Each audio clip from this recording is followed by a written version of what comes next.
Hello, everyone, and welcome to the Is This Love podcast, the podcast where we navigate and discuss the weird and wonderful world of love and relationships. I am Michael Bublé, a.k.a. Francis the Other Guy. And with me, as always, is Mariah Carey, a.k.a. Sara Nade. Hi, Sara. Oh. Hi. Well, you know, we're into the holiday season. It's the first week of December. Those two are allowed out of their caves now to start singing music into our ears. That's right. Mm-hmm. Even though, I don't know, I actually like Michael Bublé outside of holiday music. I've heard his other songs, and it's like, yeah, it's crooner music, and it's good. Like, it's fine. Yeah, I like it. Yeah. Mariah Carey hasn't been good since the early 2000s, late 90s, so whatevs. Anyway. But look, All I Want for Christmas Is You is like, I know people hate that song by now. I actually like it a lot still. Like, I still like that song. It gets me into the spirit of the holidays. I don't know about you, but it does for me. Yeah. I mean, I switch radio stations around Christmas time because the one I listen to is 24/7 Christmas. Oh, jeez. Actually, no, it's already switched. It's not even Thanksgiving yet. It's switched over. They start in November now. Or November 1st, yeah. Yeah, so I do hear it sometimes, and it doesn't get oversaturated for me because I switched to another radio station, so I really only hear the Christmas music like when I'm in a store or something. Right. So it doesn't get too much for me. That's the one thing I don't miss about working at a movie theater, which is the only time I ever worked in a place that required music playing constantly. Because when you work at a movie theater, and this is pre-MP3, pre-streaming, you had a CD, which meant you had an hour of music looping for your 8-hour shift. Yeah. And it's the same 5 Christmas songs and the same 3 advertisements, and it's just like, oh man.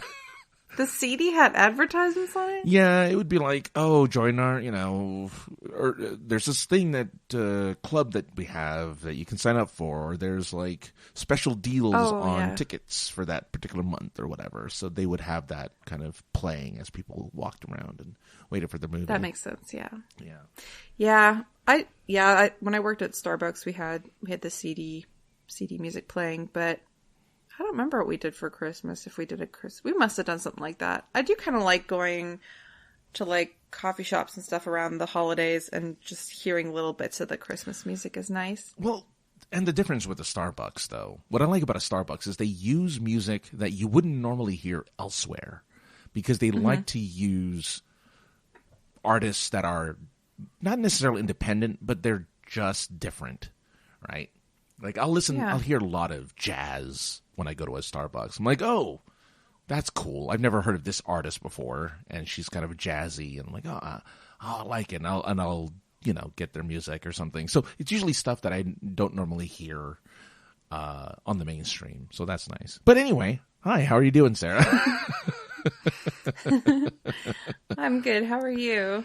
I'm doing all right. I am learning more and more that the long hair thing that I've done is, I don't know, appreciated, I guess. You've done? Right, I didn't do anything. Actually, this is me doing nothing as a result. The lack of action is what made my hair so long. But I went to a holiday party over the weekend, which was really strange because I had to fly. It was flying out for a day and then flying back the day after. That was a lot of work. Weird. Yeah. But it's fine. I work for a company where everyone's remote, so it's the one time out of the year we all kind of get together and see each other. So that was fun, and this is new for me, so it was all good. But anyway, I don't know how the topic came up about hair, but I'm like, I was talking to some ladies, so I could say it creepy. Yeah, right? Gotta say it creepy, ladies, and I was talking to them about how like, I don't know how it came up. I said, at some point I'm going to have to cut my hair when I'm ready to start dating. And again, I think you kind of said something about it when I mentioned it. And these ladies said it too. They're like, no, you should. No, some women like long hair. You should probably keep it. I'm like, oh, that's weird. Like this. I mean, some women do. Yeah, but I'm like, but I don't ever get the response of like, yeah, you probably should. I more or less get the response of like, oh no, keep it. You never know. I don't know. Maybe I look okay with it long. I don't know. But I find it interesting that the first response isn't chop it all off. You look weird with long hair. So at least that's kind of nice. I don't know. Have I ever seen you with short hair? Yeah, we met with short hair. Yeah. So Did you? Yeah. Okay. I've had short hair. I've only had long hair these last 2 years since the start of COVID. I stopped going to getting my hair cut, and so that's why it's long. But before then, I would always get it really short. So every time we've met in Japan, at Emerald City, I had really short hair. Oh, interesting. I mean, it's just like when I'm not seeing it for a long time, it's hard for me to picture.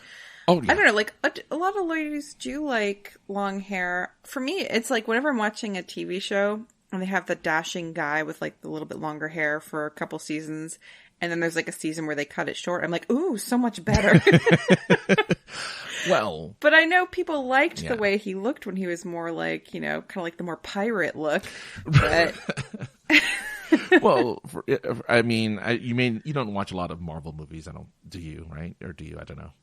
I've seen some, yeah. So Chris Hemsworth, Thor, he had really long hair for like 2 movies. Yeah. And then the third one, they cut it really short.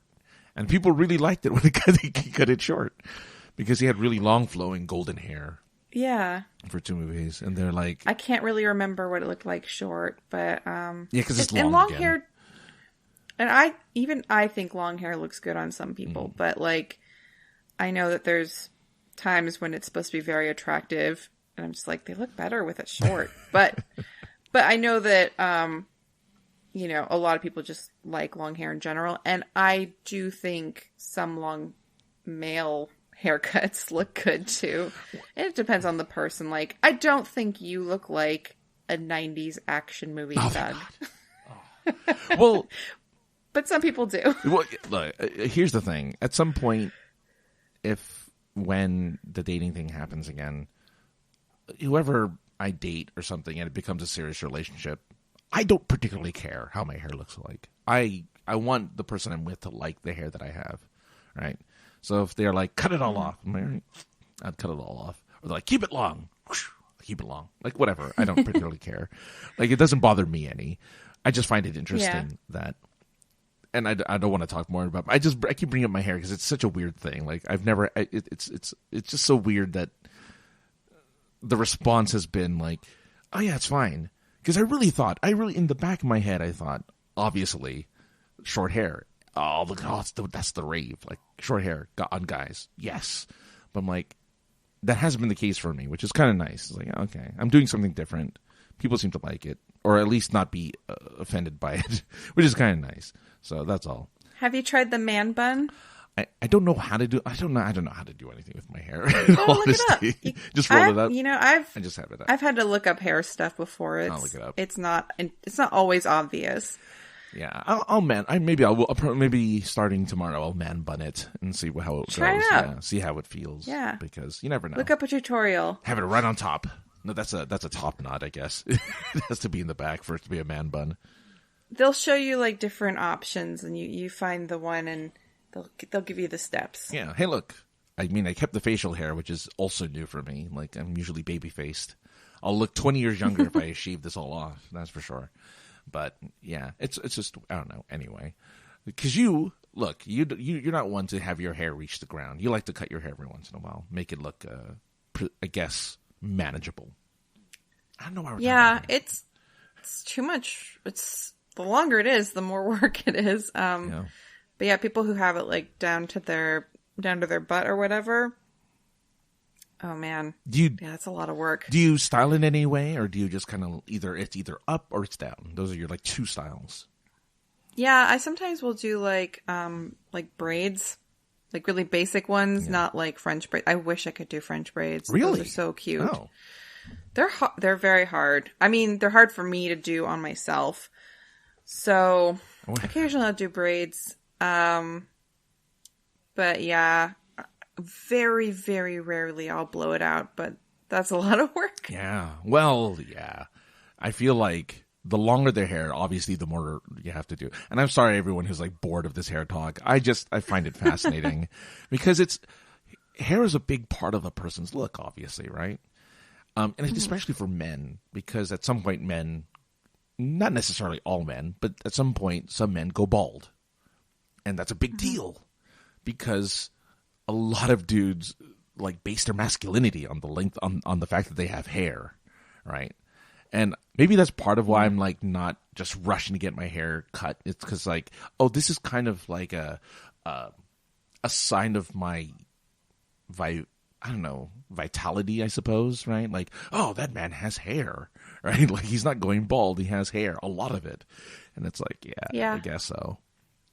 I wish the going bald thing didn't make people feel so bad. I've known a lot of really attractive guys who are balding or bald, and it makes me so sad that like it's a self-conscious thing. It is for a lot. I mean, look, I mean, my the host of the other podcast that I do, Josh, he is bald, and he looks great bald. He's a good-looking man with bald hair. Yeah, he looks great. Yeah, and he's embraced it. So like that's his look, and like good on you. And I think I could like if I ever went bald, whatever, I don't care. I mean, I like to keep my hair, but if I went bald, I'm like, it doesn't matter. Well, I just wish it could be like that for everybody because I know it makes people feel bad. It does, yeah.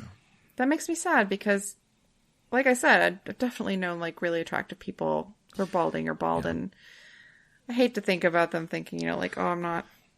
It's not like it used to be or something. Because it's like, no, there's nothing wrong with it. I mean, I blame people like George Costanza and like those types of bald men who are very self-conscious and they kind of make it like a joke, right? They make it very much instead of kind of embracing it.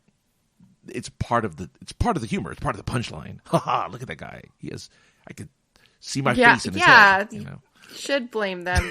They made it into a joke. It's a joke, right? Instead of being like, okay, embrace it. It's fine. Like, I think it's very attractive when guys embrace it, for sure. Well, this is a relationship podcast, so our first advice is, men, confidence. No matter where your hair is coming from, confidence is key. Women love a good bit of confidence. And men. Yeah, it's all about the confidence. Yeah. Last thing I want to say is, we're in December. We're getting started. We're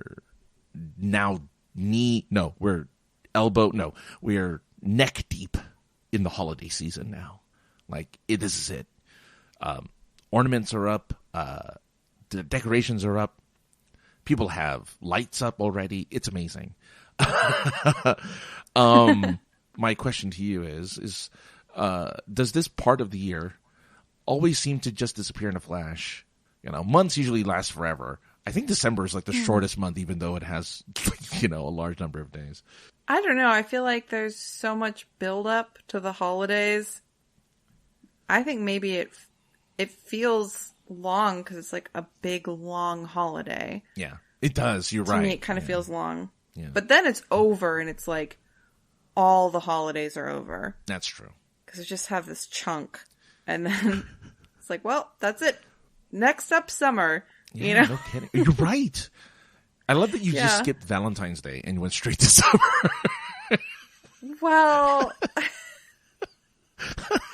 not everyone celebrates Valentine's Day. So. Are you not one that? Well, I guess when we get to it, I'll have to ask you whether or not you celebrate Valentine's Day. I used to do. I think for 1 or 2 years, I did Palentine's Day with some friends from work. Well, even when you were in okay, we'll hold off on that actually because we'll talk about that during Valentine's Day when we get to it. Okay. Yeah. But yes, I will say when I'm in a relationship, yes, we celebrate it. Right. But that's only when I'm in a relationship. So True. Yeah. It was fun to do the friend one for a couple of years. That's a nice option. Yeah. Well, there's a thing called, we'll get to it too, Galentine. We're already ahead. We're already in February. Galentine's Day is another thing that happens during that time. Yeah. Palentine's, Galentine's. Yeah. What's for guys? Guys don't get anything, as per usual. And it's fine. It's all right. Just because there's nothing that rhymes, you could do something if you wanted. I guess so. Galentine. I don't know. That doesn't quite work. You're like, nothing rhymes. We're just going to go home and cry.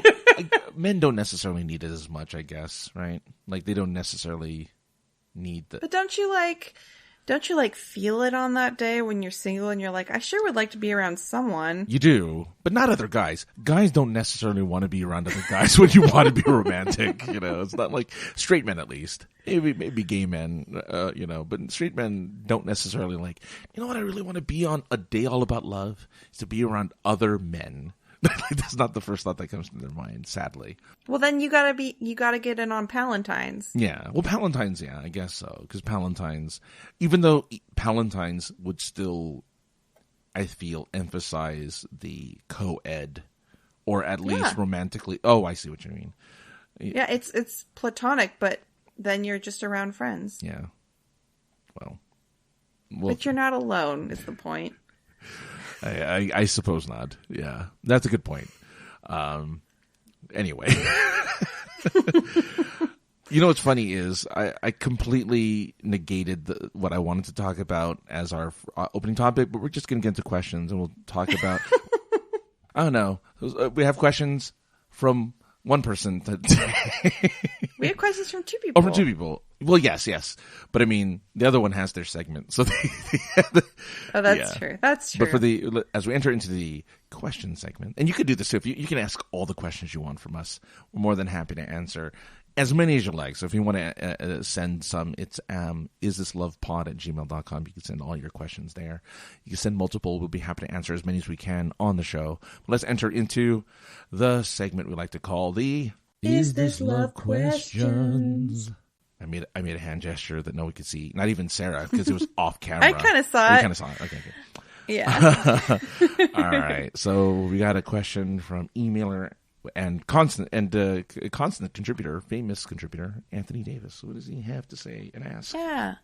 Anthony sent us a lot of questions. Thank you very much, Anthony. But gosh, we're already like half an hour into this, so I picked a few. Yes. So we can get some of these questions of Anthony's. So the first one is, what was the first memory that you had of your first relationship? My first relationship. How old are you when you had what you consider your first official relationship? First real official relationship would be 14. 14? Wow. That's old. No. Old. An old maid. I didn't have my first relationship until I was 18 or 19, or 18, I guess. But yeah. Well, it lasted 1 week, so. Oh, really? But it was official. It was official. All right. So what's your first memory on your first official? I think I remember us going out. I can't remember what the date was, like maybe a baseball game or something, but it was just like we went with either my parents or his parents. Oh. I remember two of our dates. I don't remember what the dates were, but I remember one date we went with my parents as chaperones, and one date we went with his parents as chaperones. And thinking back now, it's like, it's such a big deal to meet your new significant other's parents. Oh, but like back then, it's like, that's what all your dates are. It's going with their parents. Well, yeah. No, of course. So I remember we were going out and he had started smoking weed. Oh. At a pretty young age. So I just remember kind of arguing with him about it. I was very much still in the mindset from younger years of like, drugs are bad. Just say no. And he was like trying to explain to me how that wasn't that bad. I was like, no, you can't do it. You can't smoke weed. Right. It's really, really bad. And I was like, it's really not that bad. And I was like, it is. It's really bad. Yeah. And to be honest, to be fair, we were both kind of right because weed is really not that bad, but you probably shouldn't be smoking it that young. Yeah. And maybe in excess. And maybe at that age, maybe, good to wait a little bit. Yeah. Yeah. Wait till your brain's developed a little bit more. I mean, there's a reason why they like, even where it's legal, they're like, not till you're 21. Yeah. Yeah. Well, I think, yeah. Wow. Okay. That's an interesting memory to have. I take it back though. I guess my first technical relationship was when I was 12, and I told the girl I liked her, and she said she liked me back, and so we kind of had a relationship. We would share letters to each other, and we would she taught me how to do origami, and we would spend a lot of time together. Aww. And my first memory, I guess, of that was so when we first, and it was me and a couple of guys. We were like, it was just us dudes, right? And then she kind of entered into our friend group. I was in a small private school when I was a kid, so there wasn't a lot of other kids. It was really small. Like our class was, I think, like 15 people. Like seventh grade was like 15, 20 people. That is small. And so I just remember we were all hanging out, and she would just kick.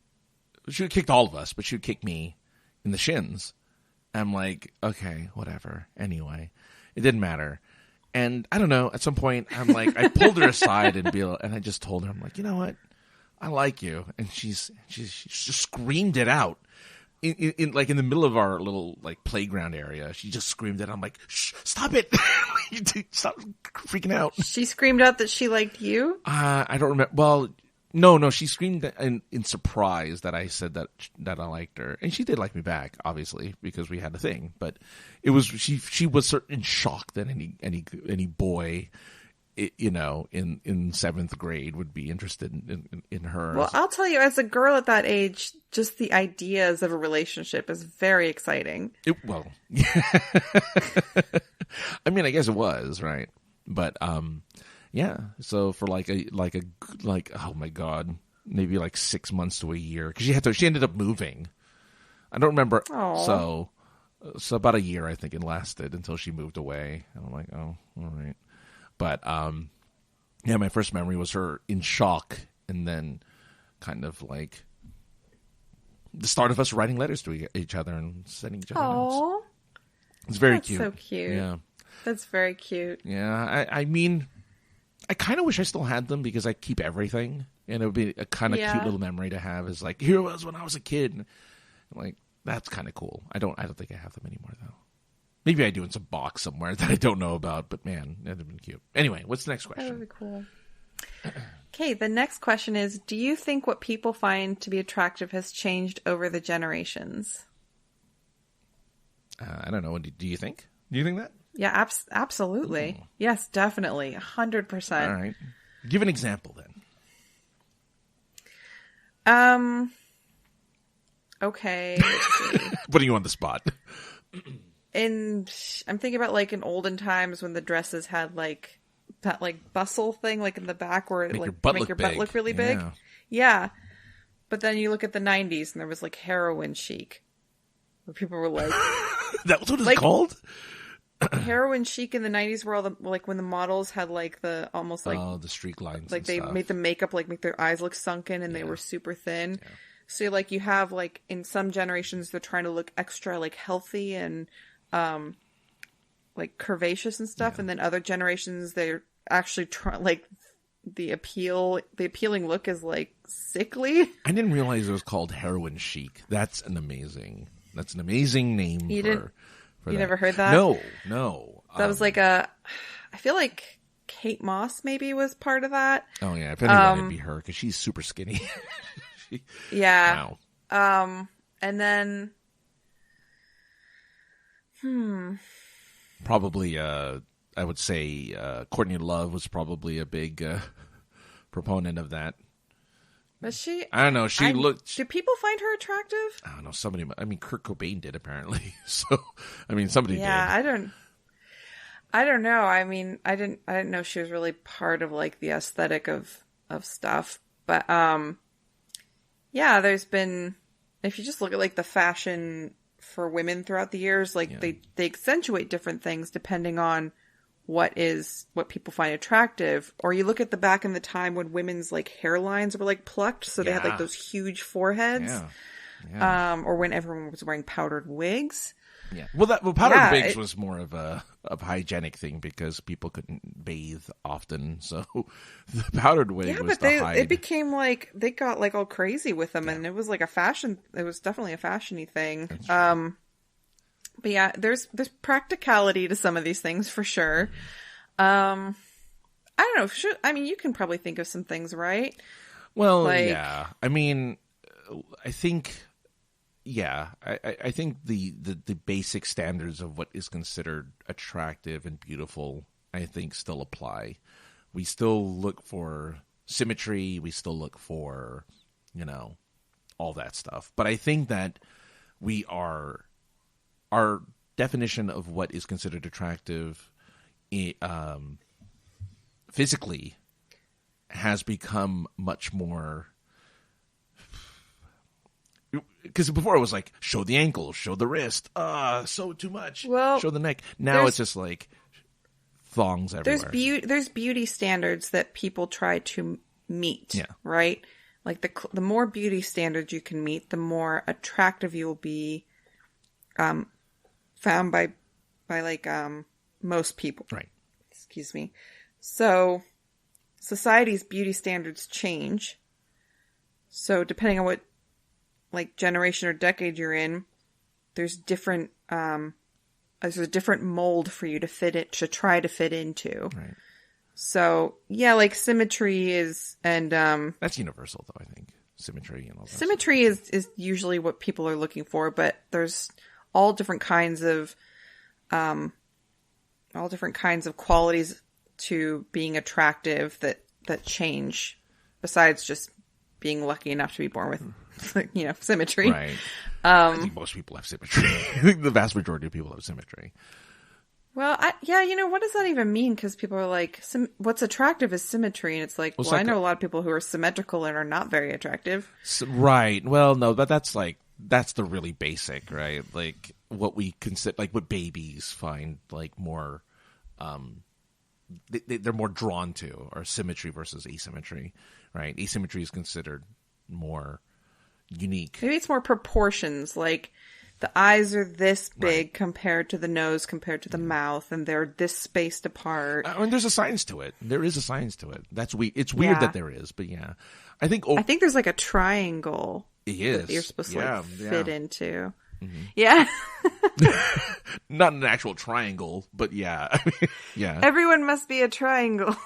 I mean, same thing with bodies, right? Like there's this expectation of bodies too to be in kind of a triangle shape. Yeah.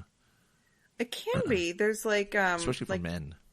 Men's triangle, women's hourglass, but that changes too, because sometimes the women are just supposed to be like literal sticks.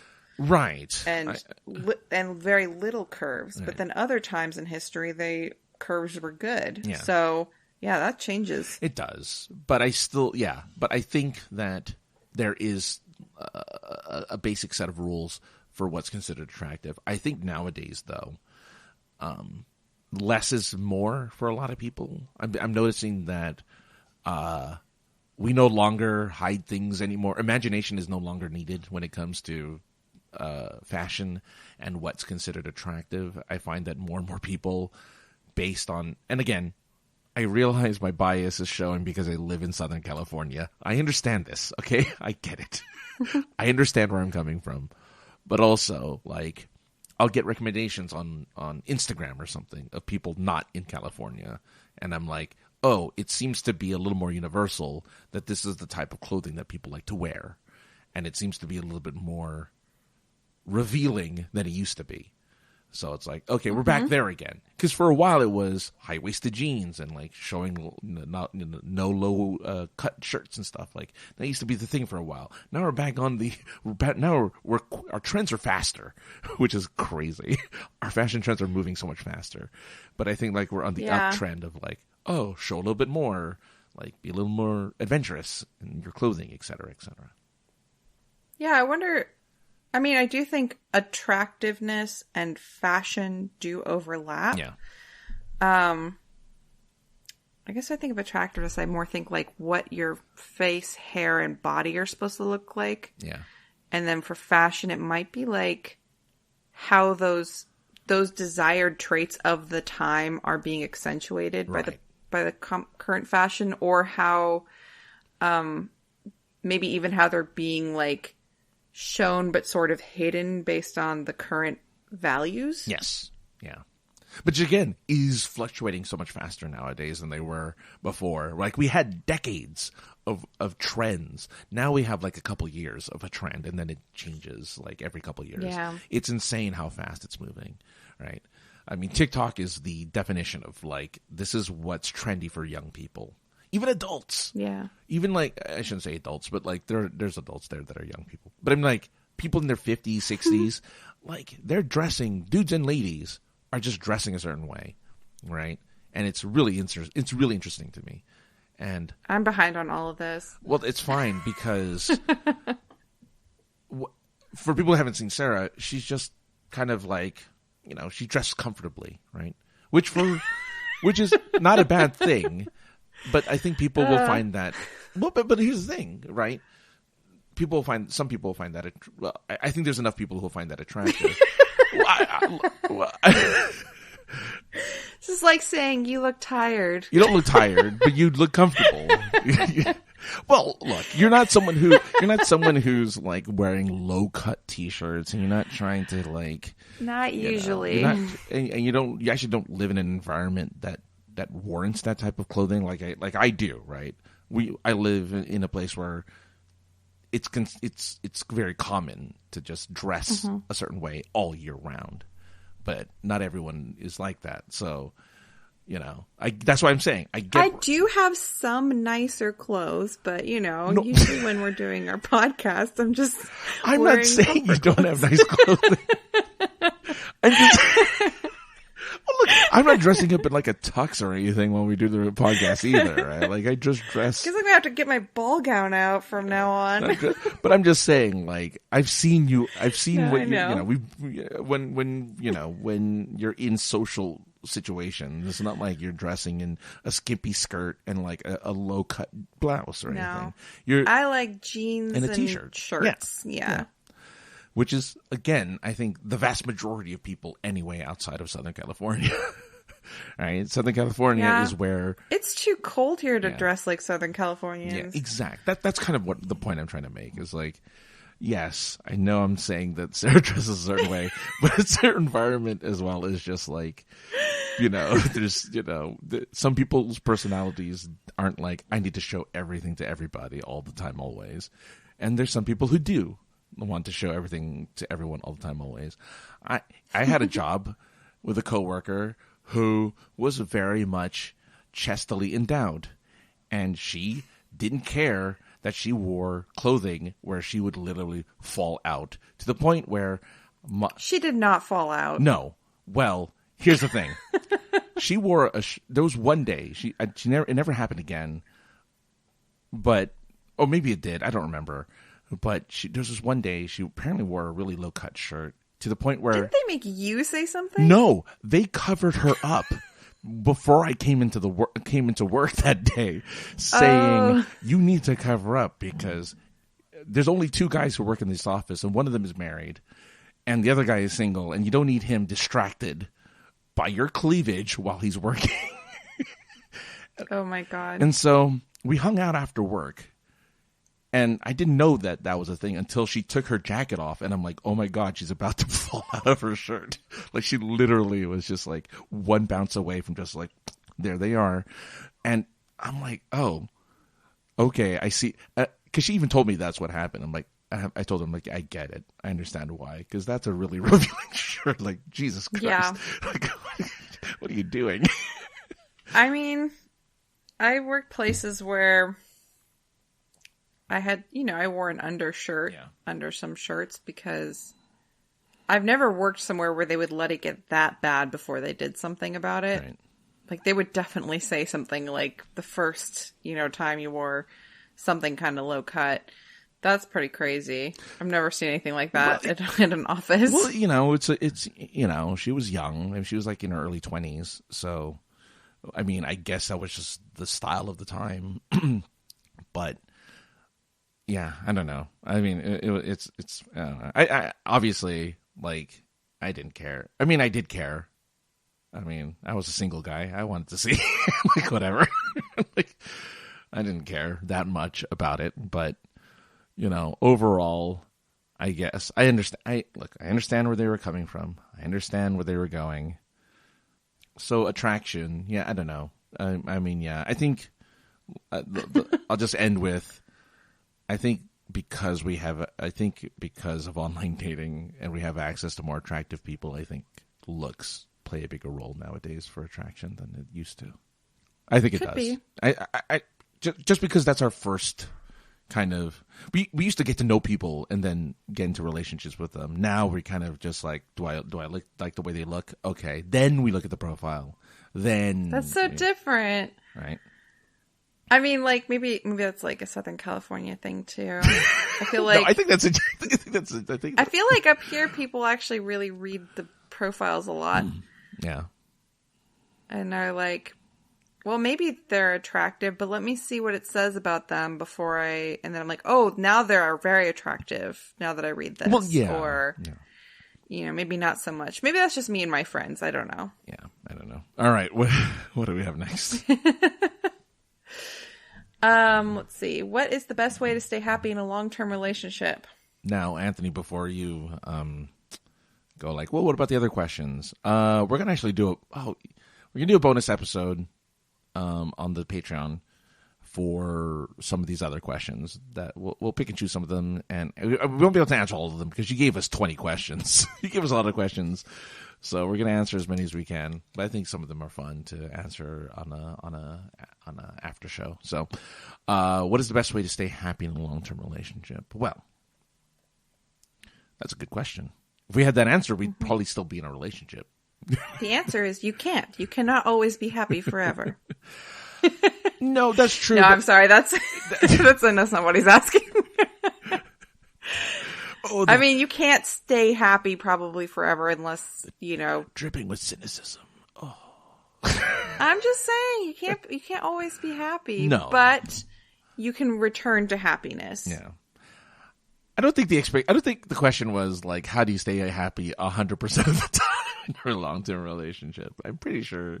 But I mean, a lot of people give up because they're not happy for a period of time, and they're like, yeah, I don't know. I guess they believe I don't know. I think the ebb and flow, and it can be difficult for some people because they're like, well, I'm not happy anymore, but it hasn't been that long. So yeah. Some people might expect to like stay happy, and their expectations might be a little unrealistic. I'm not saying Anthony's expectations are unrealistic. That's not what I'm saying. No. I'm just saying that, yeah. Sometimes you're going to be really unhappy in a relationship, I think, if it goes on long enough. Well, but you can be happy again. Like, look, 8 years is a long time for some people, right? I'd rather it be longer than 8 years, but 8 years is a pretty long time. And that was my last big relationship. One after that was only a couple of years, which is still a long time, but not as long as 8 years. Mm-hmm. There was a lot of ebb and flow in that one. Like, there were big bouts of just like, well, this isn't going well. All right. Yeah. But we stuck it through, right? Like, we made it work. And we found the happiness again. And we would, yeah. Like, obviously, I think it's just relationships are never constant. They're always moving to some degree. They're always you're in an ocean, and the ocean is constantly moving. Not all the time. Sometimes you have big lulls of nothing, right? Which is great. But then sometimes there's a little bit. It gets rocky every once in a while. There's like the majority of it is content, right? Yes. And then there's highs and lows. Yes. And maybe not even contentment, but like you're happy, like you're in a good place. It's not just like this is fine. It's like, no, I like where we are, even because there's So I guess how to stay happy might be like when things are rocky. Mm-hmm. How do you make it through that so you can get back to happy? Well, I think the biggest thing, like you said, was the moment things go wrong, people have a tendency to start looking elsewhere, right? Mm-hmm. Because it's easy. It's so easy. Right. Well, you're unhappy and you're like, well, I know what's making me unhappy. Yeah. The relationship. Yeah. I'll get rid of that and then I can be happy again. But people can also be happy when they fix a relationship. So which one do you do? And how do you decide? And how do you make it through those rough patches without just bailing? Well, I think that you have to really believe, because it is true, but it doesn't feel like it at the time, but you have to believe that it's worth it to fix the relationship that you're in. Mm-hmm. And that the happiness that you're going to find in a brand new relationship it isn't fake, but it's manufactured, right? Because all new relationships are great. because you have that high from a new relationship. New relationship energy. Yeah. But then it mellows out. And then it plateaus. And then when you get to plateau, you're going to be like, oh my God. What's going on? Am I sad? No, you plateaued because you're in a relationship and you've been with somebody for so long. There's nothing new to learn. There's also, but that's okay, right? You're with somebody. You're with a partner who hopefully cares about you, who loves you, and who is willing to stay with you when things go down and up, and down and up, and down and up, right? Yeah. Well, they say love is a choice, right? It ends up, yeah. Well, yeah, I guess so. I mean, it ends up being a choice, right? At some point. Because sometimes it's easy, Yeah. and sometimes, but people don't just break up or divorce like the minute they're not feeling the love. So sometimes you have to choose to be like, I'm not feeling it right now, and I'm very angry with them, and I am fantasizing about not having them in my life, Right. but I know I do love them. I know that we have an amazing connection, and I may not be feeling it right now, but here's the things I'm going to do myself to see if I can fix this. And probably that is mostly talking to them. Yeah, I agree. Again, communication, number one thing, next to money. Money. But yes, communication. But then once you do communicate, then there might be action you need to take. Like, maybe you're so miserable because they're so miserable because you didn't realize that they don't love it when you leave your socks on their pillow every day. Oh, that's gross. And I know, right? Wait, that happened to you, didn't it? No, I'm just coming with a silly example. Oh, that's gross. But I would be very upset. Yeah. I'd be like, this stops today. Well, it's funny. So this happens to me every once in a while, depending on, sometimes I wear the socks to bed, right? Mm-hmm. And then I'll wake up and I'm like, where did my socks go? Better not be on your partner's pillow. Well, luckily I don't have one, but. Oh, you mean like now that happens? Yeah, now. It actually happened last night. I went to bed with socks on, and I woke up, and I'm like, where the hell my socks go? So I'm like making my bed. And it's like, oh, there they are. They're just like in the middle of the bed. Like, how the hell did they get there? I don't remember taking them off. I don't remember doing anything.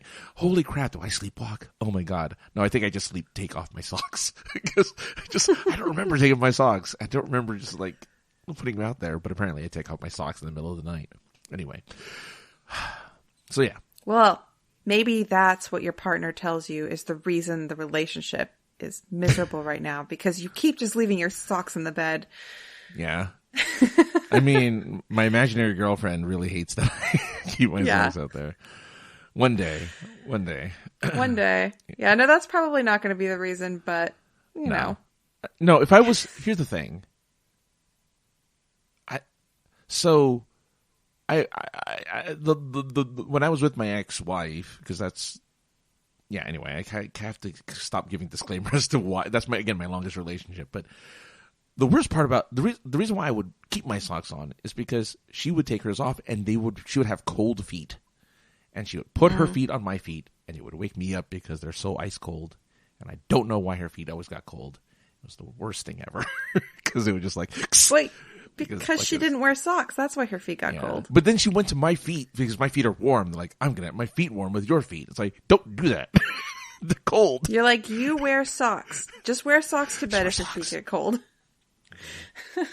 That's all right. I mean, I didn't complain that much, but I just think like, come on. Just wear socks. They're so cold. Your feet are so cold. Anyway. So there you go. I don't know. I think we answered those questions all right. Because, yeah. And like I said, we'll probably do a bonus on some of this other stuff. All right. Now, to our other question giver, we go to Right Cow Left Coast Corner. Every week, he is kind enough to give us some questions. Many of them pretty big head scratchers sometimes. But we answer as many as we can with the time that we have. So let's go ahead and start with the first. Well, I'm going to answer. You didn't highlight this one, but I'll be like, okay, I'm just gonna do this because only Right Cow will get this because he asked the question. I'm going to say this. Sarah, your hair looks amazing today. Thank you. I just got it cut. Yeah, it looks good. Thank you. I like when you notice when I actually you start playing with your hair. It's very nice. It's very, you know how nice hair feels after you get it cut. That's true.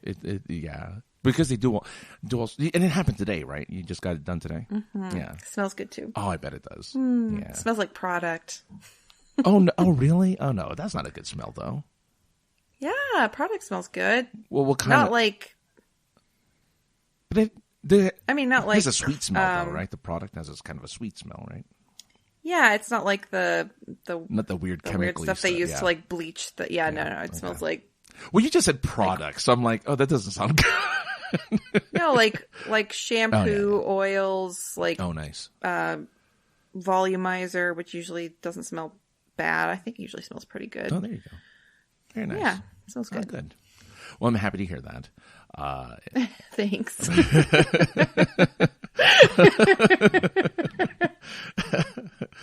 All right. Thanks for being happy for me. Yeah. Hey, the little things. It's the little things. Yeah. All right. So, what is the first question that we will say out loud that he asked? Okay.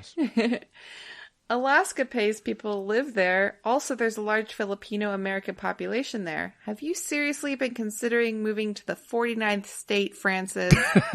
It'd be too cold. I don't know. I love cold, but boy, you would freeze. That'd be too. And as much as I'd love the 30 days of night, they also have 30 days of sunlight that would just kill me. I would hate every moment of that.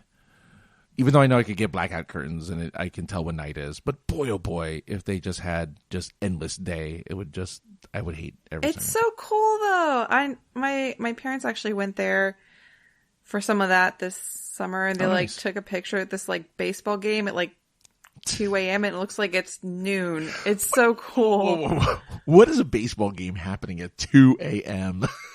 Maybe it was midnight, but it was I think it was a special thing for that crazy summer season. Yeah. I don't know. It was super late, but it looked like it was noon. It was so cool. Yeah, and you also get Aurora Borealis over there. Mm-hmm. So there's a lot of beautiful things up there. But yeah, I don't know. I think it's just I'd be miserable. Too much cold. I love cold, but not that much. Not I need some, some variety. So, all right. What's the next question? When is too much care and love smothering? Excuse me. When is too much care or love smothering? What is the balance point? Why are individuals' balance point different? What are warning signs that the balance point has been exceeded? Well, I mean, that's what you were saying about boundaries, right? Remind me? No, well, boundaries, just having them, right? Oh, yeah. I mean, I think that's where you can get the love and smothering kind of under control. If you can say, "Hey, look, now you've gone too far." This kind of yeah, you might have to do that. Yeah. This kind of reminds me of attachment styles. Yeah, tell me, hit me. Right. We've talked about it before, but hit me again. The anxious attachment style puts a lot of love into it, right? The secure attachment style, I don't know, the right amount? I don't know. It's just they'd probably be okay with that, right. But they probably would be reassuring enough to the anxious attachment person that they would put in less anxiety and smothering and stuff, and they could probably help even them out. And then there's the avoidant attachment style who begins to fear losing their independence, so they get... After being with the anxious person for a while, they do start to feel smothered and they start to feel like it's too much. Mm-hmm. And their attachment styles are maybe clashing. Right. So the anxious attachment style type person will become more love showering because they can feel the avoidant pulling away. Yeah. So, when they're with the secure person... they're oftentimes able to not do that because they aren't worried that person's leaving or pulling away. Right. But with the avoidant person, they do get worried. And the avoidant person, I I don't know how that works with the secure person. I guess the secure person will probably say it when it gets too much. They'll just say it straight up, like, "Hey, now it's too far." I think the avoidant person has a hard time saying it's gone too far. I think so, too. I think they start to be like, "Oh, I need to get out of this." Right. They don't want the conflict, so they'll just right. kind of put up with it to the point where they can't handle it anymore, and then they leave because they've gotten to that breaking point. And the secure person might be like, you know, we're doing like a normal amount of affection here. Like, what's the problem? I don't know what you mean. Well, yeah. Right. So, but also I think I'm not an expert, but well, I was going to ask, like, have you ever felt smothered?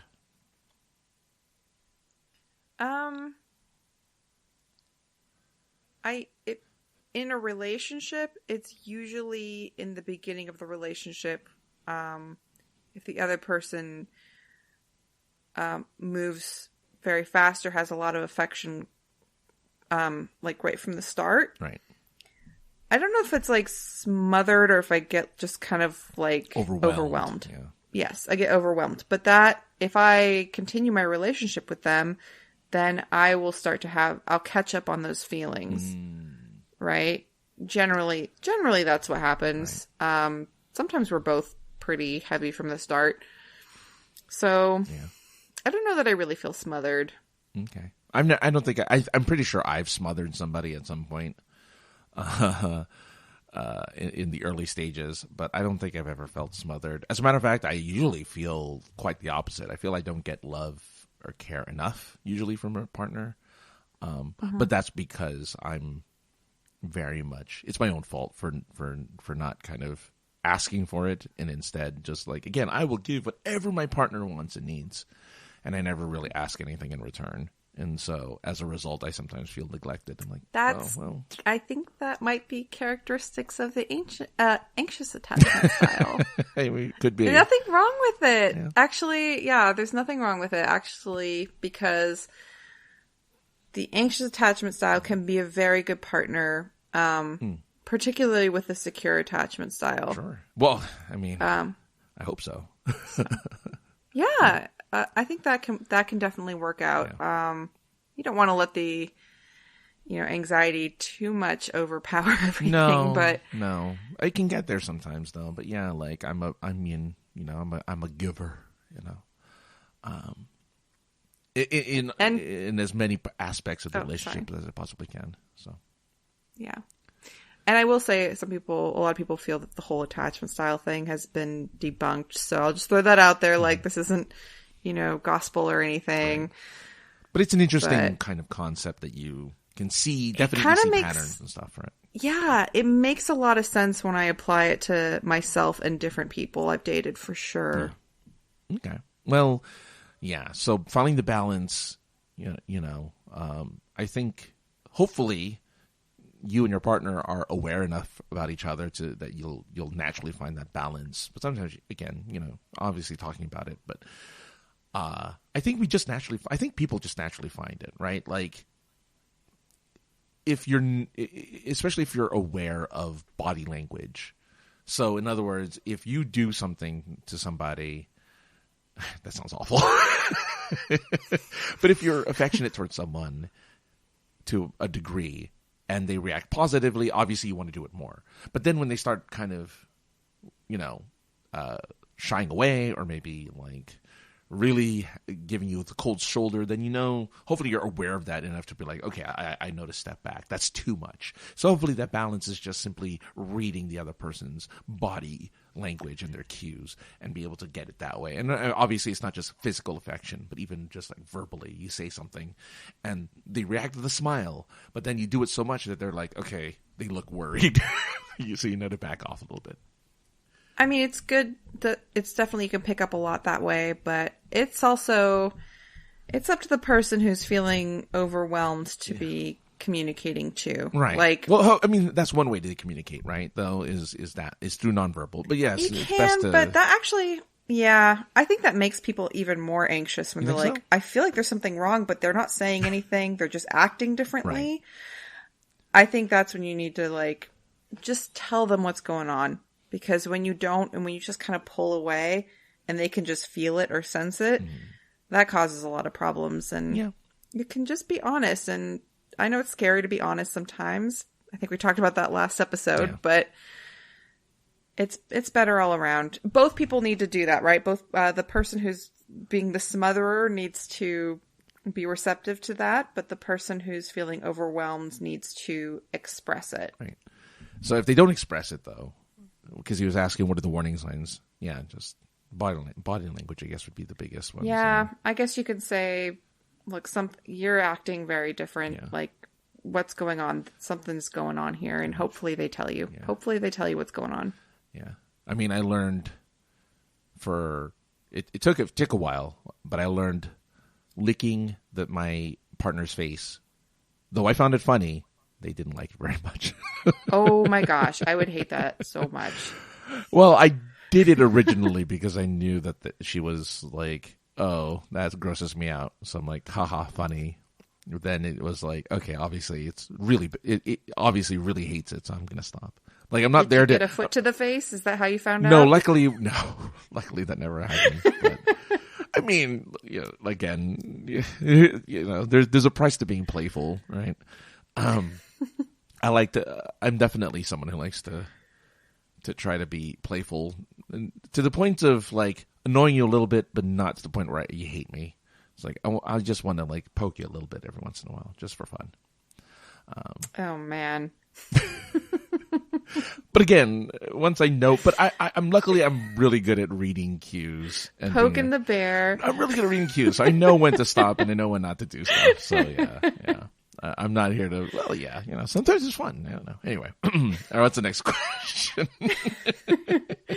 Just beware. Look, Sarah. I will not. I promise I won't poke the bear with you. I promise. I mean, not that much, at least. You mess with the bull, you get the horns. Oh, I've been warned. You heard it here first, folks. I've been warned. All right. Okay. Fortunately, you can't lick me from where you're That's at. true. So That's a really good point. I guess we can still be friends for now. Okay, good. Okay. Since in this episode you have spent I think he's talking about the last episode that aired. So in that episode, you spent a not insignificant amount of time on breaking up or reasons why one should. What are good techniques on maintaining, improving, repairing a relationship? Could it be argued that in our current era that relationship termination is more accepted? What are the positive and negative societal impacts of if relationship termination is more accepted? Well, I'll answer that last one. The negative impact is that relationships aren't taken seriously anymore. And I don't think they are, actually. I think relationships are considered a dime a dozen for those who can get them, right? Because, again, I feel like it's hard for a lot of people to get them. That's why we had that whole big discussion about men and women kind of gravitating towards influencers and creatives on social or on like Twitch and stuff and OnlyFans because they can't get a normal relationship, so they try to build this fantasy one with these other people. Man, I feel like everyone I know is in a long-term relationship or marriage. It's like the opposite for me. Oh, no. Everybody's in like a long, successful relationship. Well, here's the thing. The funny thing is this is my observation of strangers. The people in my life have long-term relationships, like they're the ones having normal relationships. But from my observations online and from what I've seen kind of just in the general. The thirsty people on Twitter. The thirsty people on Twitter, exactly. They're not in crazy successful relationships. I'm shocked. But there's just so exactly. And there's so many of them. Oh my God. But that's the thing, right? Like we read articles all the time. Because we do articles on the show and I don't always post them because some of them I think are kind of boring or if we're only kind of talked on it or touched on it. And a lot of them are like, hey, relationships are like this. This is why people are having a hard time with dating. This is why people are having a hard time building relationships and stuff like that. But we kind of talk about it already. That's kind of already in the questions that we get and stuff like that. Boy, oh boy, I feel like people don't take relationships too seriously anymore. I don't think so, at least.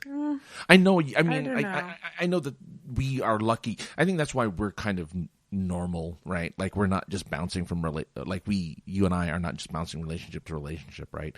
We know that we have these examples of what a long-term relationship can be, or that we understand like this is what the potential can be. And so we have these examples that we can kind of pull from. And I think that a lot of people don't. Well, I think a lot of people are just, they leave almost all their relationships, right? Like they're choosing to leave a lot of relationships. Yeah.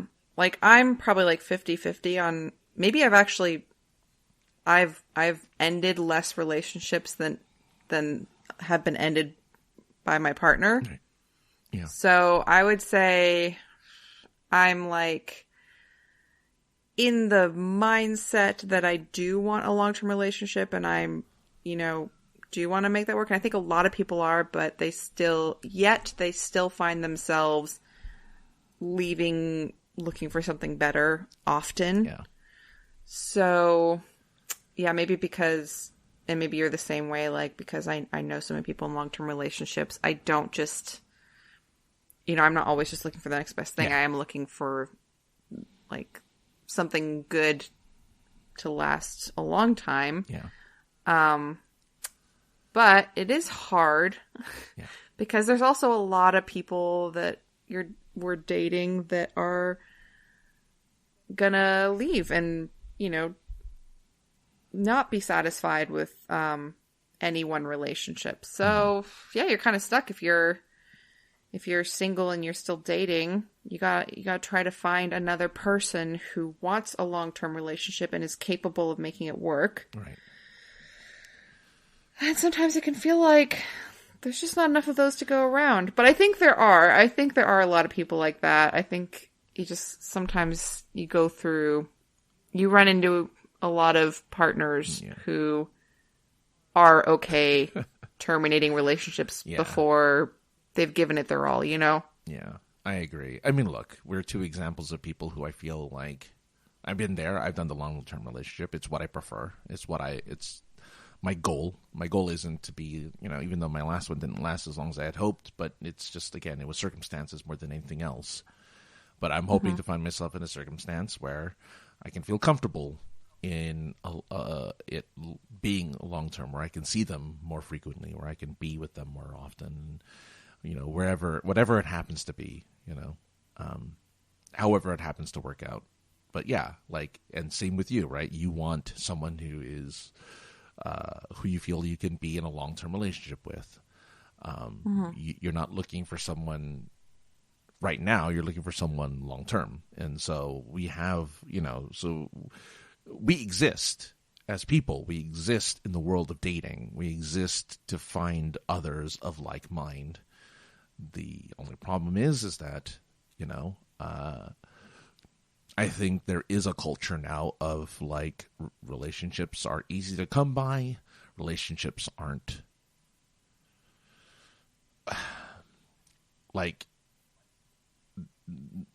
what is it? We do have that grass is greener syndrome, whatever you were saying. Yes. Yeah. Mm-hmm. So like we have that, like that's kind of built into dating right now. That's kind of built into the dating concept, is that, well, if it doesn't work out, I mean, that's what these dating apps are kind of selling you on. It's like, well, if it doesn't work out, hey, just click here and you can find another one, like right over here. Just swipe. Yeah.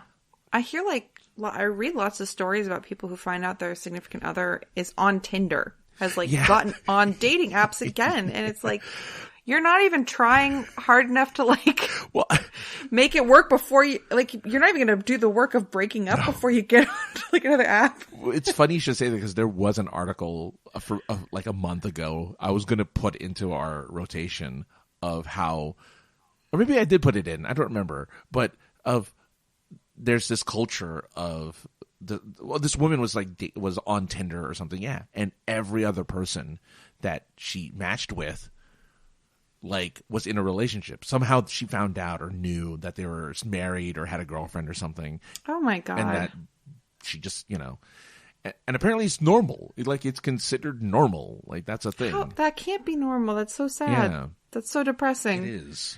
But I mean, that's what I'm saying. Like, there's benefits to this online dating thing, and we're going to talk about it in an article soon, in a second here. But like, there's a lot of benefits. But I think the negative is that it's become a commodity, right? It's just become another thing that you can buy online, right? Dating has now become the Amazon of people. Well, you know what? I'm tired of this bed sheet. I can definitely buy a new one. It'll just come to me tomorrow, right? Because it's just there. It's in your phone. You just have to turn it on. And because we're on our phone, right? Yeah, go on. And their profile or their bio, whatever, sounds like a great new person who doesn't have the baggage of the person you're with, or they don't have the like qualities that aren't perfect. Right. Until you're with them for a while. And then they're not so great. But that's okay, because there's another person who's got a perfect bio. Yep. Yeah, Yep. Man. And it's sad. It is. And it takes coming to where we are right now, right? Except, again, you have way more experience with it than I do. But, I look at that and I'm like, look, my goal in dating isn't to just find what's great right now. It's to find what's great, hopefully indefinitely. Like, this is it, Mm-hmm. I mean, I want my next relationship, really. And unfortunately, this last one wasn't it, but like, I really want a relationship where this is it. I'm good. Yeah, I think even the people who leave almost all of their relationships, they're the one who's usually like, I'm going to find something else. Yeah. You didn't quite cut it. I think even they a lot of times think they want to find the one. I think they trick themselves into thinking that, but then they go right back into the same kind of pattern. So I don't know. Or maybe they just, maybe they think that the one needs to be a higher. Maybe they don't realize it, but they're kind of having a perfectionism, right? Yeah. Well, which is another problem with dating, because you think that, well, if this one isn't, the next one will be, or maybe this person doesn't have all the traits that I love, but guess what? There's a profile out there that's going to be exact. That's why people are on there so much. When I was on, I did Tinder for a while, which was stupid, but they give you a limit. Yeah. They give you a limit of the number of times that you can swipe in a day, and then you have to stop. With Facebook dating, I constantly found myself running out of people to swipe. Like, at some point, they're like, "You have no one. You've reached all available singles on this app. You have no one else." Yeah. Right. Like, you're screwed because you just swiped through 1,000 people and there's no one else to swipe. 1,000 or whatever. Like, I don't know how many people I've swiped through, but they're like, but you have a limit. Like, at some point. Oh my goodness! But you're so fast at swiping. I have to like read everything in the profile before I swipe. Well, here's the thing. Here, again, as a dude, it's a little different, right? You want to swipe and look, but you're also less, because of your numbers, you're less picky. So you just go, yeah. And then we'll figure it out later, because you need your numbers up. You need your numbers up first, and then when you start to get to know them, then you can start kind of. But you need to get one reply first, which is why you swipe that often. This is why on online dating, and I know that this is why, there's like, I've gone through so many guys who swiped me or messaged me, and then when I messaged back, nothing. Because it was just a numbers game. Yeah. I was just one of the numbers. And they're like, I'll only respond to the best ones who respond to me. I'm going to like talk to all of them. But it's not even just... at least in my case, it wasn't the best. I just wanted anyone to respond to me. I just wanted one person to respond to me. I mean, it took months. Literal months before anyone ever talked to me. Like, ever replied. I mean, I'm guessing that's what these guys were doing, because they would message me and I'd message back and nothing. Yeah. So I was like, it was just a numbers thing. They were just swiping everyone. Yeah. It's tough. So I get it. It's not real for quite a while. When you start on online dating, it takes a minute before it becomes real. Yeah, and I mean, look, I started even doing the Facebook thing. I used it I think like the day it came out. Oh, really? So I used it really early on. Yeah, I used it right from the very beginning. I'm pretty sure they have like new features and stuff now that if I were to go back on it, it'd have like new abilities and new like search algorithms or whatever. But when I first started, I would literally spend an hour and then I was done with matches because it was brand new. So yeah. But anyway, yeah, I think, I don't know. It seems like you kind of agree with me that like it's just because it's easy. That's why relationship termination is more accepted. It's just like, it's just so easy. Someone's just around the corner. You just have to swipe. I think that might be it. It might just be like, well, I can definitely find somebody else, so it's not that big of a deal to throw this one away. Yeah, which, I mean, no wonder people are so jaded when it comes to relationships. No wonder people are so kind of meh about it. Yeah. Yeah. All right. Well,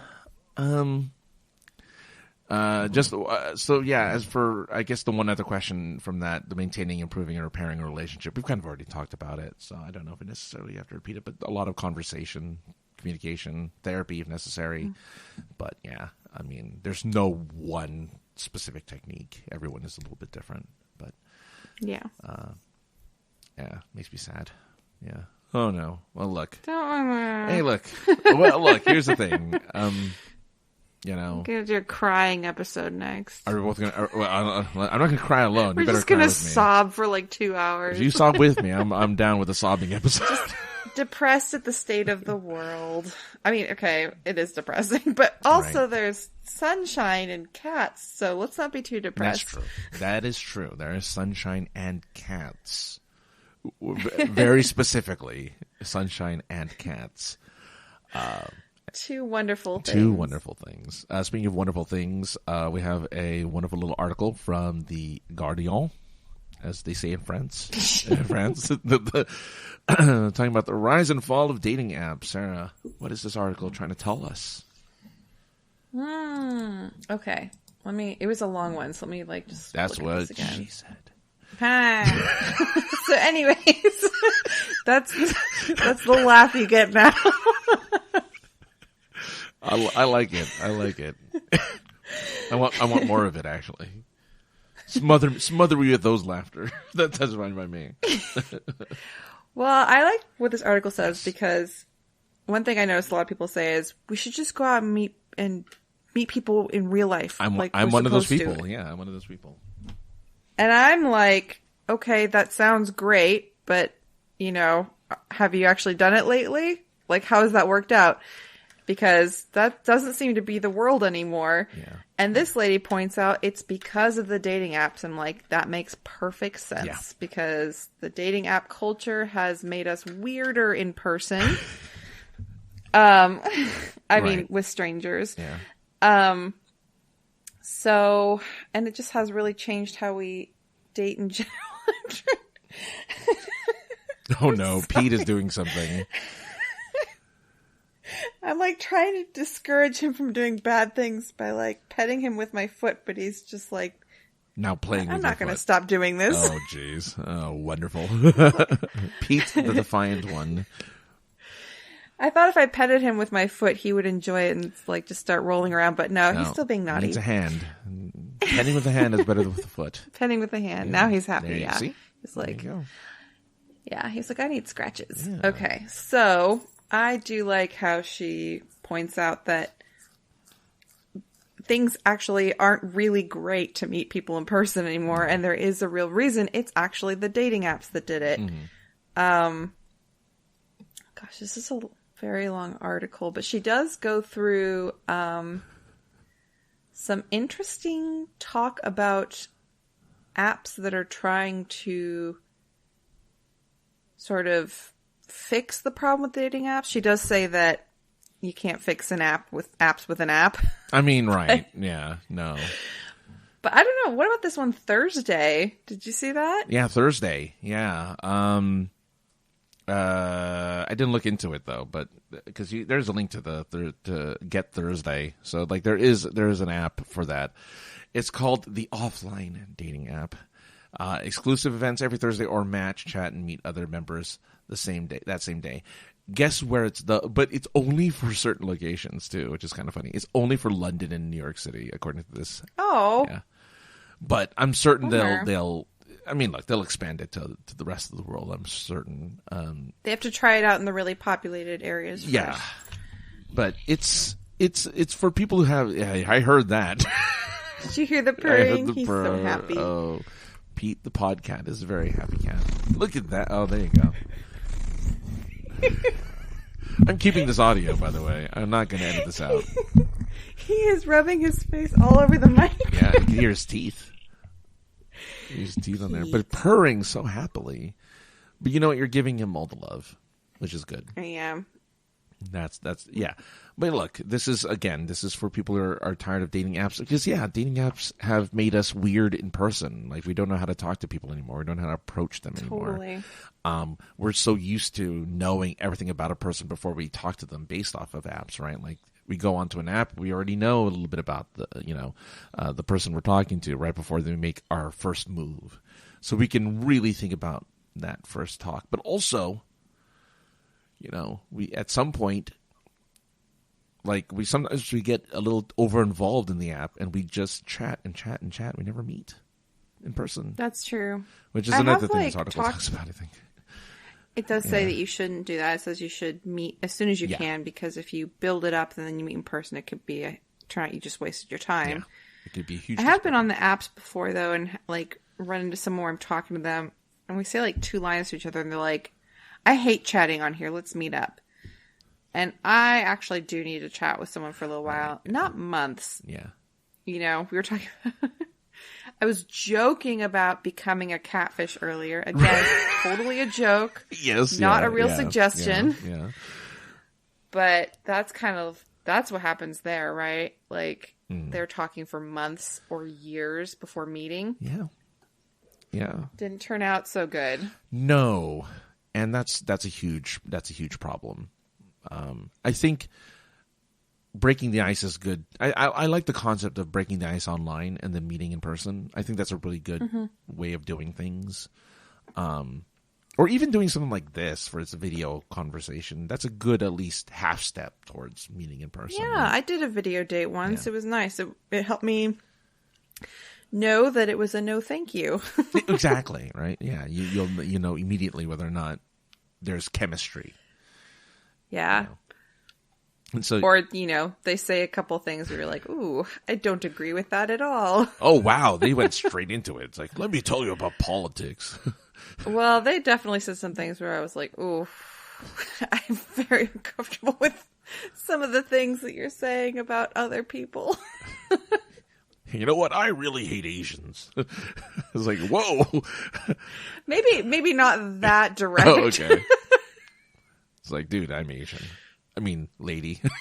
Or Lady. dude, whatever. Yeah. No, that's true. But yeah, no, there's a lot of, there's a huge kind of, there's a huge learning curve when it comes to dating in real life again. Especially since there's a little bit of that fear of, not necessarily harassment, but just like, you don't want to come off too strong when you meet people and meet others in person, So, and also there's now not an expectation anymore that if you're at a bar or you're at a social function that you're open to the possibility of flirting with somebody. Like, you're there for a reason, right? You're there to drink, or you're there to hang out with friends. You don't want to be hit on randomly, and it becomes a bit of an issue. So, well, she does talk about like different things that are going on besides dating apps that can kind of make that easier, like singles meetups. Yes. And well, yeah. Speed dating, which she was saying single meetups are not like speed dating, but there's also speed dating. Yeah. And then matchmaking, which, would you ever do matchmaking? I don't know. I mean, I might. I mean, I don't know. It's pricey. It's pricey for men because you're the clients. You're the money makers. Yeah. Well, isn't that with everything though? I mean, seriously. You mean related to just sex and stuff? Yeah, in general. Yeah. When it comes to, look. It's like those relationship panels you talked about, the things where they need the women to show up So they get to come in for free. Yes. They need the women to be there because the men aren't going to pay for anything if the women aren't there. Right, exactly. So the women usually, that they did a lot of the speed dating that were at conventions were definitely that, where women were free and the men were like $20 a pop, I think. Which isn't that bad, but it's just like, okay. Because you're right. The number of men would just outnumber the number of women. Which when I did the panels, that was always the case. It was always 5-1 men to women, where you just have these handful of women who are like, yeah, I'm single, I'm looking for someone to date, and there's like a million men just standing there like, oh, all right, let me talk to you. It's like all the other single women there are like, oh, I don't want to go do that. No, thank you. But then you're like, but it's free. And then they're like, well, okay, there's like no barrier. Maybe I'll go. My friend's going. Right. Okay, we'll go together. Yeah. Yeah. At least with the speed dating, it's moderated and there's like people there to make sure things don't go weird. With this other one, it was like obviously a bunch of really just desperate men around a lot of. Okay, yeah, so that probably didn't get a lot of women to show up. No, well, but you don't know that at the time, right? So when you go, you don't expect it. Well, they probably poke their head in. They see like a sea of dudes and they're like, I'll get to the next one. Right. I think you're probably right on that one because, yeah, there was always a disproportionate number of men and women. And the women would get swarmed. There was one time I remember, oh my goodness, I felt so bad for her, even though I was one of the persons to talk to her. She was Swedish or something. She was from another country. She just was visiting the U.S. and decided to go to this convention for some weird out-of-this-world reason. And I'm like, wow, that's really brave of you. Yeah. And she was there. And, I mean, look, she stood out because she was kind of the most traditionally attractive woman there, right? Mm-hmm. And so there was easily 20 guys just around her talking to her all at once or something. Like, it was really bad. And I was going around. I was actually talking to a bunch of different people, and it just happened to, like, oh, here, hi, talk, whatever. And just like, what do you think about all this? Blah, blah, blah. Like, normal conversation. I wasn't trying to hit on her. Sure, okay. I mean, I guess I was technically because I was talking to her, but I wasn't saying, whatever. Hey, it's your story. Yeah. Sarah, come on now. Little faith here. Anyway. Yeah, so, but she was the one who was kind of like hounded the most. And I felt really bad for her because she was like really just everyone swarmed her, and the other women got swarmed as well, but not to the same degree. And I felt like, oh geez, oh boy, that's embarrassing. That's weird. That's uncomfortable, right? Because then it is uncomfortable, yeah. And I was like, how do you control that? And you can't, right? You just can't. If you're given that opportunity, you just kind of go for it. Like, you shoot your shot, right? That's kind of the advice a lot of people give. Shoot your shot. And so people shot their shot. Well, she can probably control it by not going to another panel like that. Well, she didn't. Well, look, but I don't think she's foreign from another country. I don't think she anticipated that kind of attention because she didn't, but she learned. Yeah. Well. Yeah. Well, she never did it again because she went back to her own country. Huh. Yeah, this is what a dating panel at a U.S. comic convention looks like. It's probably why they stopped doing it too, because they did it for like 3 years straight, and then they stopped. And I'm thinking that makes sense. I'm pretty sure they got complaints. I'm pretty sure the men got a little too aggressive. I mean, I'm not, I'm just assuming. I don't know. That's a terrible. I mean, even if not, it's uncomfortable. Yeah. So it's just overwhelming. Yeah, I can see. And also, like, if they had like 3 years of that kind of audience, like, discrepancy, they were probably like, this is a weird situation. Well, yeah, because they were giving advice too, right? So at the beginning, the beginning of the panel was, let's give advice to these people. And I'm like, you're giving advice to virgins or something. I mean, not to say they're virgins, but like they're giving. My first piece of advice is: you see that lady over there? Nobody get near her. Well, yeah. That was the worst year. Most years it was like pretty even-handed, where there were still the ratio to men and women was still big, but there wasn't that one time where everyone swarmed the one person. Most years, everyone swarmed the women were just swarmed in general. Like all the women got swarmed no matter what, and I felt bad for them because it's just like, what are they going to do, right? And they, like, what do you do, And these guys, I mean, gentlemen, if I have one piece of advice for you, is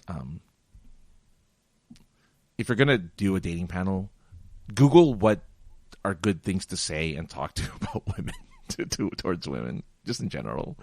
Don't just assume that because they're in a convention that they know everything geek like you do, and don't bombard them. It gets a little crazy. Anyway, talk about their cat. That's a good in.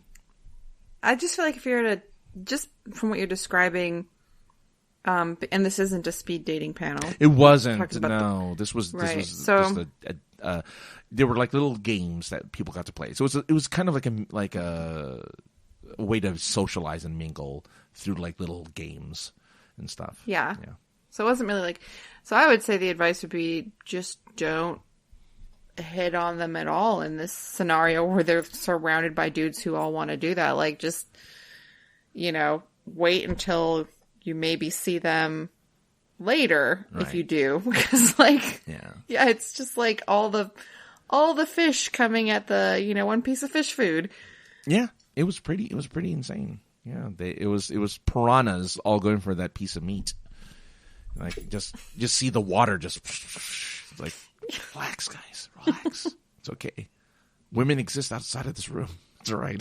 Yeah, this is not the last woman you'll ever see. It's okay. So yeah, but I understand. Like, I'm not socially awkward. I'm an introvert, but I'm not socially awkward. Like, I know how to have a conversation, right? I know how to talk to people. Otherwise, I think Sara and I would never have gotten to the friendship level at all. Like, I would have been just like, oh, creepy guy, right? But I was able to like have a normal conversation with you. I probably be like, hey, quiet guy who's not looking at me, get over here. Right, yeah. Like, it would have been a very different experience. But, at least I understand kind of like social cues and stuff like that. I don't know. I feel like I'm being too mean to these guys, but I saw it in person. And I'm like, oh man. Like, just relax. Like, don't be too excited. And everyone was really overly excited. I'm like, just relax a little bit. They should have gone to the speed dating one. Yeah, well, they didn't offer it at this particular convention. Oh, yeah, that's too bad. This was another convention. So yeah, it's separate. I guess if I were ever to do my own panel, I would have an element of speed dating attached to it, so that there's that sense of, like, order, right, in the chaos. It's not just like, letting the dogs loose. Just like, okay, everyone can do a thing. Anyway. Apparently there's other apps called Schmooze where you can match singles based on sense of humor. Ilios uses astrology to find your perfect mate. Kippo uses the metaverse, so you can use a playable character. I don't know about that one. Oh, we're there now, are we? Yeah. Pete, seriously. He's the podcast. What do you want from Pete the podcast? He's trying to step on, like, all of the keys. He's like trying to figure out how to turn this off. Oh, yeah. That's not good. And then Snack. He's a bad podcast. Snack, yeah. If you ever do like Snack, which is a video-based dating app, you can have just Pete just sitting there right beside you. Yes.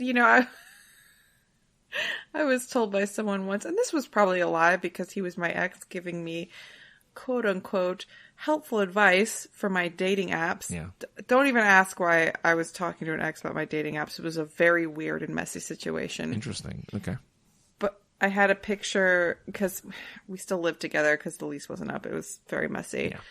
But I took a picture of the dog, our roommate's dog, and I was doing my dating app, and he was like, let me see. And he looked through the pictures. He was like, oh, don't do the dog. Guys don't like pictures of girls with animals. What? I wonder if that's true, or if maybe he was trying to sabotage me or something. I don't know. I know it's the other way around. I know women like guys with pets. I know that's advice I've seen on articles and stuff. Like, if you have a pet, take a picture with your pet. Women love it. I'm like, okay. I don't have one. Should I just make one up? Okay. No. Obviously. No, you should not. You should not make up a pet. They're going to find out. Look at my parrot. And just have like a parrot imposed on my shoulder. Yeah, no. As for the dog thing, no, I don't think so. I think, especially if the man is a dog person, they'll like to see that the person they're about to date has a dog of some sort. I think that'd be attractive. Yeah. If you're with, I mean, he wasn't my dog, but he was like, but I loved him, and he was a little bit like my baby. Oh, well, there you go. Like, I think of a cat, and I do know that some people are afraid of cat ladies. And you're not a cat lady. You have one cat. You don't have just 9. One cat. I know. No, I know. I realize you only have the one cat. But again, we put our best foot forward in social media or dating apps. One could mean 9, right? Like, we don't know. I do say that I have a cat in my bio because I do say, if you're allergic to cats, then this isn't going to work. Yeah. Well, that's good. That's good. Yeah, I have dated someone who was allergic to cats before, and it was messy. Yeah. It was painful. Yeah. Is that bad? I say I have one cat. No, that's not have bad. A cat. I don't okay. think. No. I'm saying. I say I have 20 cats. Yeah. Oh, that's where. Yeah. See, there you go. That's when it's bad. That's when it's awful. It's like I have a whole house of cats. Then that's an issue. That you're not going to get it. People are swiping left like in a hurry when they see that. Like, oh no. Maybe I'll just say I have cat. Then they're going to think you're just thirsty, and they're like, "Oh, I know what she means. I know what cat is. I know what cat she's trying to give me." Oh, a lady with one of those. How interesting. No, but I mean, just saying, like, emphasizing it. It's like, oh, okay, she wants the D. That's what she's looking for. God. What? That doesn't make any sense. I don't know. I'm guessing. I don't know. Look, you're talking to somebody who doesn't do dating apps very often, so I'm assuming if I saw someone who said, I have cat, and if you're allergic, you should swipe left. Oh. Yeah. Well, first off, I'd be like, why is her grammar so bad? But see, that's the thing. You don't know if I forgot to put an A or an S. Well, then that would make me even more. That would make me even more scared to swipe right, because it's like, well, obviously she's trying not to tell me something. I have space cat. So why? You really don't know. First off, I love that you're trying to deceive someone about the fact that you have a cat and the number of cats that you have. Like, I love that you're thinking about this. It's like, how do I sneakily talk about how many cats I have? Even though I know I have one, but how do I make someone think I have more than one? Trying to deceive them to make them think it's worse than it is. It's like, I want to make this person's life terrible by making it think I have 20 cats. Oh my god. I mean, you screwing with them is what's fun, I guess. I'm going to screw with these guys. Oh, I know. I'm going to screw with these guys. It'll be so funny because I'll be single forever. But at least I'll be laughing. Know. I think somebody's going to ask you out at some point, whether you like it or not. Like, crap. I'm going to have to date somebody at some point. I think you're... Oh no, my plan... I think people will my just plan to do online dating and not date anyone has blown up in my face. Just like, yeah.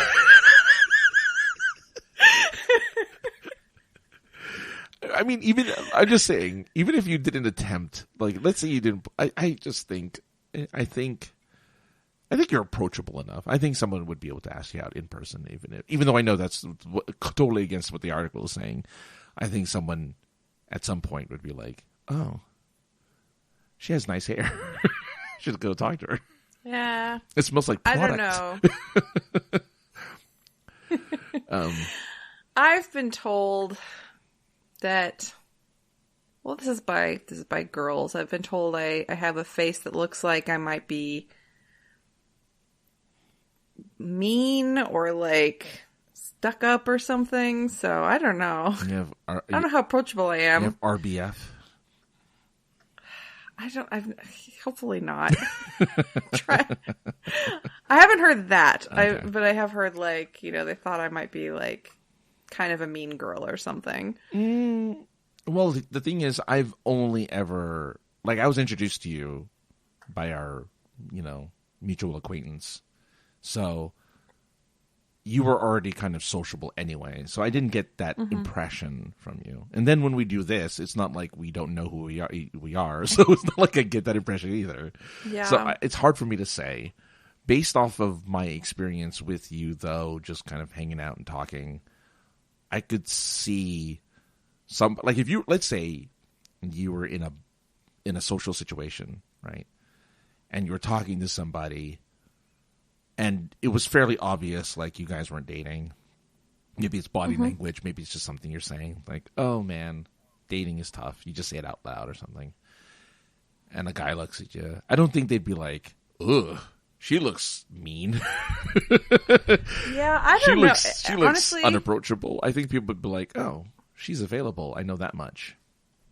I've heard it from girls who didn't like me at first. Like, they were like, yeah, I thought you were kind of like a mean girl. Yeah, but you're not trying to date a woman, though. You're trying to date a dude. That's true. Yeah. I guess guys don't maybe necessarily see that. I don't think a guy would. I think a guy would be like, oh, look at her. She's Ooh, a mean girl. I want to date someone who yells at me. I want somebody who will put me in my place. This woman looks like she'll put me in my place. And she looks like she has 20 cats. That I don't think I No, look like I have 20 cats. You don't. I don't wear like the cat sweater. No. It's like, why does she have all that fur? She's covered in fur. Yeah, it can happen. No. I mean, with cat people. Yeah. Not with me. Yeah. And you somebody, oh my God, just covered in fur all the time. I'm like, oh my God.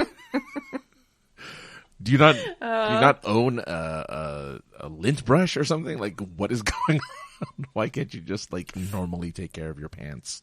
They're covered in fur.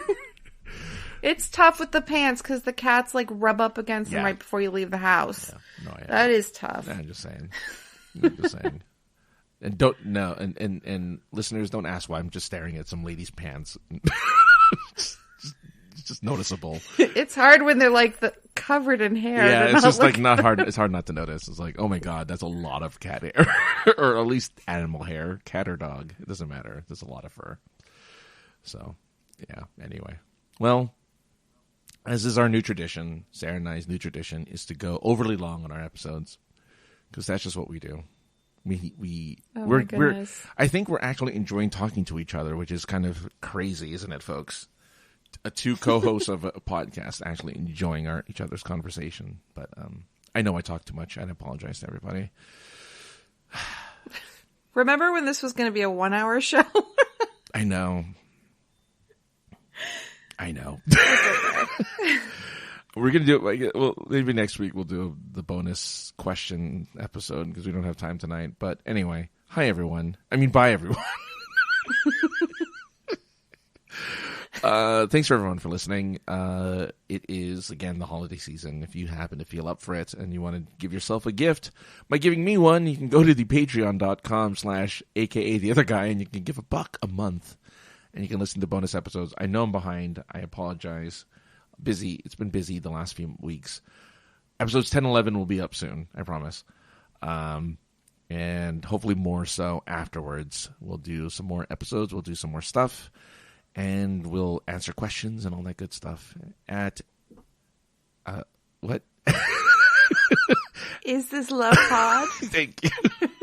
At Is This Love Pod on Instagram, Twitter, and Facebook. At saranade.and.pete. You just want to look at a picture of Sara. A profile picture. A profile picture. That's all you'll get. You should post you should at least, your first picture should just be that profile picture. It is. Oh, it is? Wait, oh no. No, I don't think. I mean, on Instagram. Yeah, on it's Instagram. not, Yeah, no. that should just be the one and only picture is the profile picture. As your I love only how you picture. keep trying to get me to post something, and you're like, just post the same thing that's already there. Just do that. Anything to get you some like minimal activity onto that account. Literally anything. Take a picture of a receipt and post it. You know that lint in your pocket? Just put it on the table. Take a picture. I don't care. Anything. For the love of God, just put something on there. Oh, man. So anyway, we'll get into more holiday stuff as we get closer to Christmas / Hanukkah / Kwanzaa / Festivus. I know people celebrate Festivus for the rest of us, so we'll talk about that as well. And, of course, we'll even be doing New Year's. I don't think we're going to skip, even though I believe I think we'll do episode. Normally, I take a break during the holidays, but I think we'll do something all the way through to the new year. I think we'll do that. I think we'll make that happen. So, folks, thanks for putting up with us for a couple hours. Probably less by the time this is fully edited. I'm pretty sure we're going to find big chunks of stuff where we're like, why do we say that? Nonsense. Why did we talk about that stuff? You know what? I think I think I'll start posting like unedited bonus episodes. No. No? Oh, no, that's true. There's something you do. Yeah, okay. Well, we'll see. Sometimes things need to be edited. That's true. That's true. But if you like our long form conversations, maybe we'll do, I don't know, we'll have like a dedicated long form on it or something. And as like a thank you, as a Christmas gift for everybody. So we'll see. Just drink a ton of coffee and do like a 4-hour just chat. I mean, look. Still the number one podcast is Joe Rogan for some reason. I mean, look, I know a lot of people like him. I'm indifferent. I don't dislike him or like him, but he does 4-hour episodes. He does 3 to 4 hour episodes, and I'm just like, wow, that's insane. So I don't know. We could be the same way, I guess, just for one episode for you guys who like us, if only a little bit. All right. I'm done elongating this episode. Thanks, everyone, for listening. We'll talk to you all next time. Don't forget to squeeze that buttocks. Bye, everyone.